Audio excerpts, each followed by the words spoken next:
Hello, everyone, and welcome to the Skills Go Up Devlog, where today we have a surprising amount of changes. And don't mind me, I just had to zap that guy who was going to interrupt me. So, the first thing you might be able to see on the screen is manifesting.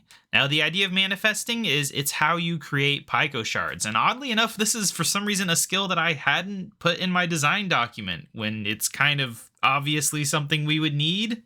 I don't know, I just hadn't thought of it, but we have it now. I like the name of it. Now, you might notice this orb here that we can absorb. This is an interruption. So, if I gather it, we get some shards, and it goes away, and then we start gathering faster. So, every 1 to 3 minutes while gathering, you will have an orb spawn. In the future, there will be more interruptions, but for now, it's just the orb to have the basic concept of an interruption in the game. Now, we're using the highest tier Pico focus right now, so that we're gathering really fast, but at normal low-level gameplay, it will be slower. So we can go in here and look. I don't have it equipped. Here is the Iridium Focus. Now, the interesting thing is how it works. So right now, we're just gathering basic with a very low chance of an Omni Shard. But Pico Energy is an ambient energy field. So if we go down here and focus, we get rock and water with only a small chance of basic and Omni. So yeah, it'll be based on area. So it's a pretty convenient skill to train. Now, in the future, the shards you can get will be level gated so that you can't just immediately start gathering cosmic shards at level 1. That's why you'll pretty much be able to get basic everywhere, so that if you don't have the levels, it'll just default to basic. Oh, or Void maybe. Void will probably be level 1 as well. I don't know what we're going to do with Void yet, but it exists for sure. But yeah, so that is the manifesting skill. It's a pretty important skill for the game because eventually I'm going to add shard costs to spells, and then you're going to need a lot of shards. I'm going to hopefully make them not too terrible to upkeep, but it is something you're going to have to do, and therefore having a good skill for it makes sense. Now, outside of manifesting, which is the most recent addition, I'm going to reverse things and do things kind of in the order I've been adding them. So, the first thing that I did after the last video is I added the Artisan skill. So if we head down here, we have Artisan. It is the skill. It's kind of a crafting skill. You'll cut gems. You'll craft little things out of stone or jewelry or whatever. So you can come down here. We got chisels. Chisels are the tool of choice for crafting. You combine them with various gems to make them strong, because it turns out in real life you can't just cut a diamond with metal because the diamond is stronger, and that applies to sapphires, emeralds, rubies too. So basically you will need a higher tier chisel to mess with higher tier gems, and to get the dust you just use a hammer on it, and it turns out it doesn't really matter what the hammer is made out of. I added a better hammer.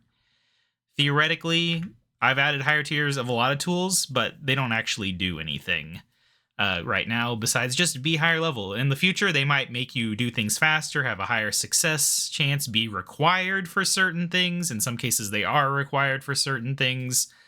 But for the most part, they just kind of exist because they make sense to exist. And they do have better combat stats if you equip them in your main hand. It'll be like +2 instead of +1. Extremely minor? Why not, though? So yeah, we have new chisels, a new knife, we have a saw and a chromium saw, because we didn't have a saw before. It's not used for anything yet, but obviously we're going to be sawing wood at some point. It's just going to happen. We have a new shovel that does dig faster, so that is pretty good. I think it's a chromium shovel. It turns out in real life, chromium steel actually really great for tools. So it ended up being the thing for most tools to have chromium, for a little bit of realism, and also just because it's a pretty high level thing. It makes sense that maybe a level 70 smith would want to use a different tool than a level 1 smith. I don't know. But yeah, so that is what we got going on there. As far as other uses for the chisel, now you can't actually do anything with these yet, but if we go down in this corner and swim over here, I gotta fix this map. Let me zap these guys to get them out of my face. We have rocks now. So we have limestone, which is level 1, sandstone, which is level 10. I don't remember the levels for everything, but we have dolomite, granite, gneiss, and quartzite is the high level rock. So this is rock. It'll be used in crafting stuff. It'll be using for future construction projects because you can turn it into bricks, which is the only thing you can currently do with rock, is just use the chisel to turn it into bricks. Can't use the bricks for anything, but they exist. It's just future planning, and I kind of like the idea of having tiered rocks to go along with the ores, because everyone always focuses on ores, but, you know, rock is good too for a lot of things. And it's kind of a logical rock progression based somewhat on real life, so I like it. Outside of that, now this next thing, I'm going to have to turn something on real quick and wait a second. So, we've had controller support for a while. I have improved it though. So to enter controller mode, I don't think I've really shown this. You can just press a control. So I pressed X, now we're in controller mode. You might notice that the action bar has changed because you can use the D-pad to use the action bar, but you know, there's only 4 directions on the D-pad unless we want to go with diagonals, which I don't. But you can click the right stick to swap it to 5 through 8. So that actually lets you use almost the entire thing from there. And I did make one trick. So normally pressing the keyboard would switch you back to keyboard mode, but pressing the number keys will just cast spells. So that way you don't have to worry if you have something in 9 that you really want to use occasionally, you can still use it without exiting controller mode, which, you know, it's easy to switch back. But right now the analog stick doesn't enter you into controller mode. I might fix that, but that's why it's kind of preferable to not have to exit it for the keyboard action bar stuff. But yeah, outside of that, I've also just improved controller support. Now we can use the stick in here. That was necessary so that you can then use the D-pad in here to add things to the action bar. Otherwise, it'd be very inconvenient having to use the keyboard for that. So that is the big thing there on why I had to finally free the D-pad from movement entirely. Anything else? I think that's just about it. Outside of if we open up the context menu, now you can press B to close the context menu. Previously, you had to actually go down to close. It's very convenient. Also, I need to make the context menu appear kind of near where you are, but that's a problem for future me. All right. Anyway, let's see. Let's go over here again. Now, this one, I don't even really need to show it, but I will mention it, which is I did fix the Book of Words quest where you actually have to start it before you get the option to turn pages in, and you won't even get the page drops until you've started it. So that's not even a concern anymore. It's just a little thing that I did to make the quest more feature complete. Now, another thing I've done, now this is going to be a bit annoying to set up, but I think I can do it. Okay, I think I've done it wrong. Okay, nope, I have done it wrong. There is a certain option. There we go. Okay, so now, dang it, it's not working. Well, the point is, oh, there it is. Okay, so when you have exhausted a dialogue tree, this dialogue was not set up to test this feature, which is why it's kind of annoying, because some don't have back to start, some have multiple options, blah, blah, blah. I could have made a dialogue to test it, but the point is, when you have exhausted a dialogue tree, which means you've done every option past it that isn't back to a previous section or ending the conversation, then it will gray it out. So in a situation where you're doing a quest and you have an NPC with 5 different dialogue options and they're explaining a million things, you can tell when you've seen everything. And it should auto-update if you have something in another dialogue tree that unlocks another question in another one. It should auto-update and darken it or whatever. Undarken it, I guess you would say. It's darkened whenever it's been read. But yeah, it's just a little convenience for the dialogue tree system. So that's pretty good. It's just a feature I thought of because it can be really annoying. I know from experience whenever you're going through a dialogue tree and you don't know what to do. So we have that now. Now, outside of that, this is a big feature that I've added. So we need to open up this. Now, Outside of these focuses, we also have another new category of item, the staff. Now, there is a staff for each type of wood, but I only bothered to put the first staff in my bank for now because we still don't have weapon tiers fully set up, admittedly. So that's the thing. I am still playing with the controller, by the way. It is kind of convenient. This game has been designed with controllers in mind. So, anyway, so we have magic staves.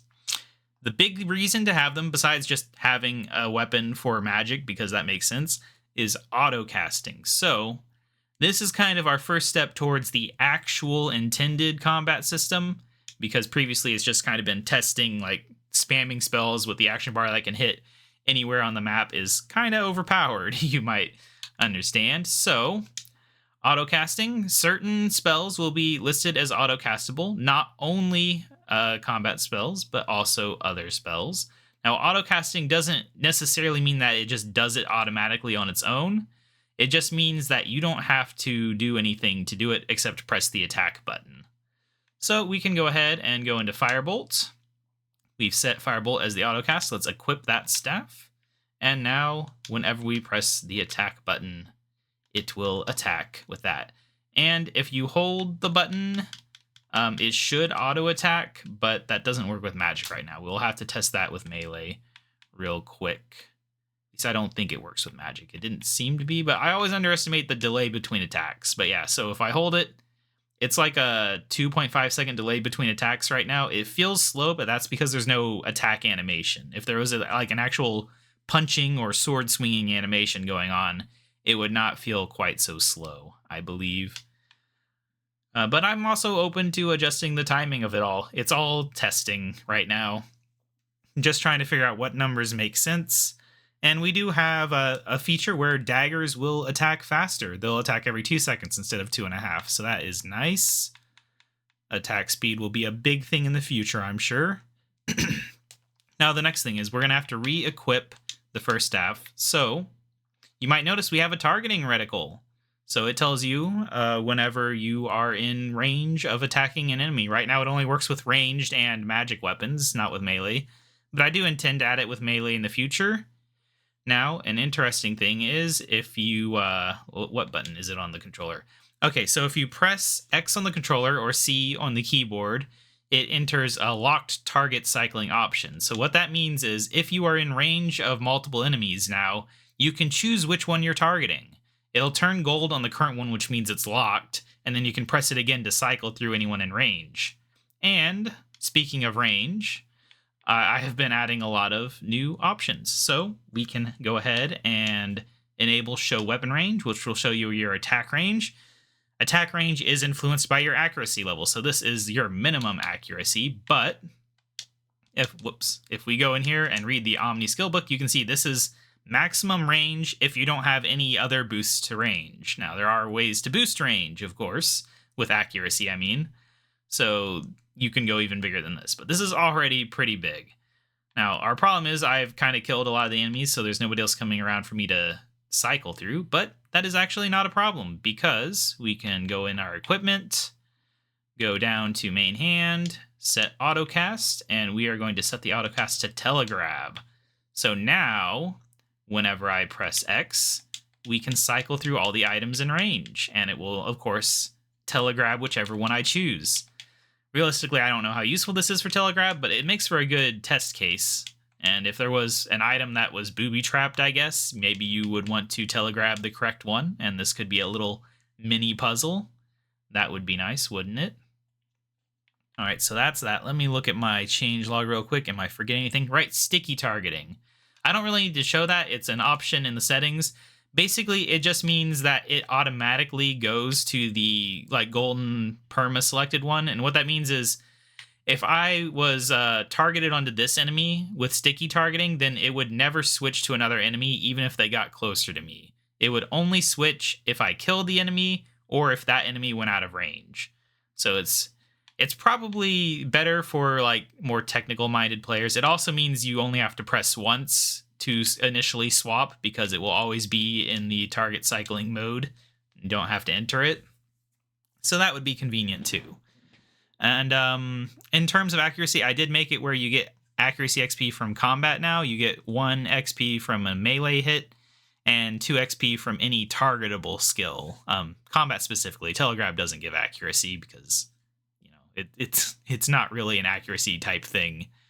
I think that is everything as far as the magic staff and target cycling update goes. It's pretty cool and it should make combat a lot more logical in the future as I work more on getting weapon speed built in and figure out how combat truly works.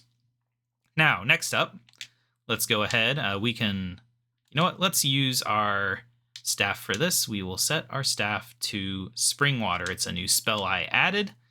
So the idea of spring water is you can use it to water a thing. Now, we don't have any reason to water right now. So it says only a growing plant can be watered, but you can see it does target plots and stuff, which is pretty good. Now, where is what I'm looking for? Oh, it's this table here. So the other use of spring water, and the reason it was added, is you can use it to fill a brewing table. Now, you can fill it with buckets too, or you can just use buckets from your inventory and it will automatically put them in there. A bucket is 10 doses, but this holds 30 doses. So, spring water is pretty convenient. Depending on how many water shards it costs to cast in the future, it could be the go-to option for filling your brewing table. But brewing is a new skill. And I'm losing my voice. It is the potion making skill. Now, potions in the Skills Go Up universe are going to use shards to be their magical component to explain why they work, because otherwise the ingredients are not that special, usually. So the accuracy potion is made from carrots, blueberries, basic shards, water doses, and then you need files to actually put it in, but you don't immediately put it in the files. So let's go ahead. We will make some accuracy potion. We'll just sit through this real quick. We don't really need to wait through all 5, but why not? All right, so now we have accuracy potion. It's in there. If we look in our inventory, let me switch back to inventory. We have 5 empty files. So each time that you make an accuracy potion, it puts 3 doses in here. It can hold up to 30 doses, just like the water. And it can hold both at the same time. It's not an either or. But you can just go ahead and fill files. We now have 5 accuracy potions. It's that simple. So the idea being that you're not tied down to having a ton of files in your inventory. Files are also stackable right now. And I'm thinking about a system where there's stack size limits, kind of like Minecraft does it. So maybe you can hold, 30 files in your inventory before they become a new stack. Something like that. It's been an idea I've been toying around with, but I always forget to do it when I'm at the computer. So hopefully I remember to do it after this video. That would be nice. But yes, so we can go ahead and drink this accuracy potion. And you can see in the description, it says how it works. It'll give you plus 10 accuracy for a full minute, and then you lose 1 accuracy every 30 seconds until you're at your base level. So we can go ahead and drink that. It will make our accuracy higher, which in turn does make I need to go in here. It does make our spells be able to fire even a little bit further, just that tiny bit extra. I went ahead and added accuracy and athletics potions because as far as skills go, boosting them probably won't unlock too many new features, so I can kind of go willy-nilly with it. For other content, I'm probably going to have to put a bit more thought into the boost level. But I'm very happy with how this works in general. You can dump potion if you only wanted 1 dose, you can do 1 dose and dump the rest. Or if you're just brewing for the sake of getting XP, you don't have to put it in the files and then empty them out. All these nice little things. It's a conveniently inconvenient system, I think. It makes the best of what it is, and it's something different because obviously brewing in a cauldron makes a lot more sense than just brewing things in your hands. I'm not entirely sure how that would work. But yeah, that is the brewing skill. I'll show you the skill icon for it too. There it is. It is just a little cauldron with some smoke on it. And yeah, it's pretty good stuff. All right, so out of that, we've already gone over auto attacking and weapon speed out of order, so I can go ahead and mention that. Not mention that. Okay, so the next thing is a meteor. It's a spell I added a while ago. I'm pretty sure I forgot to mention it though, so the idea of meteor is it drops meteors on the ground because meteors are not a renewable resource otherwise. Whenever you mine a meteor, it's gone. And I do have a really funny idea for how to make it where you don't have to cast Meteor yourself, because it's probably going to be quite a high level spell, because it's kind of overpowered to be able to spawn unlimited meteors wherever you want. So, I mean, I guess it's probably not that overpowered because it's a low level resource, but the point is, it's probably not going to be like a level 20 spell. It's probably going to be like a level 40 spell. So we would want a way for players to get meteors at the level that they are most likely to be using them. And that is where my funny idea that I will implement once we have a map in, because I don't feel like implementing it in the test room. But yes, that is meteors. I'll just be placing the meteor rocks around the world map too. So realistically, unless you're grinding out meteor for something, which I'm sure we'll have something to use it for, but for actual equipment, you should just randomly find enough meteors to make your full set and then upgrade to the next tier when the time comes. It shouldn't be a concern. But obviously, I'm not going to have a limited resource. I'm going to find a way to make it fun and unlimited in some way. All right, next up, the final thing actually is I just realized something completely obvious, which is that, who is it? Who is it that I need? It's you. Okay, so when you're sneaking now, pickpocketing becomes the first option. I also adjusted the pickpocketing formula to where it takes sneaking into account, and your stealth level, and your thieving level, and overall the success rate is a lot higher now. Because we have 100, actually, I think we're pretty much got like a 95% success rate right now, which is pretty good. I forgot I had used the Omni skill book. But yeah, it makes sense. I was thinking last night as I went to bed, like, how in the world do I make pickpocketing not suck with the context menu without having to add like context menu customization that you'd have to go into the settings and swap when you want to pickpocket? It'd be terrible. And I was like, wait a second, RPGs already figured this out. I've played games that do this before. It just makes sense. And I probably will make it where both running and sneaking can be toggles instead of having to hold the buttons down, because that is a little inconvenient. But for now, it's not. But yeah, that is everything that was added in this update, I think, unless I forgot something again. It's more than I expected. When I started working on redoing the controller stuff, and then I got into the whole like attack speed and targeting stuff, I thought that was going to take up most of my time. But then I thought of the manifesting skill and had to add it. So yeah, we got a decent amount of updates in this, and I'm pretty happy with how the game's progressing. We're getting close now to where I'm going to take a break from designing stuff to actually make the world editor. But for now, I'm expecting another episode in a couple days with at least a few more features before we start working on that map editor. So I'll see you guys then. Bye.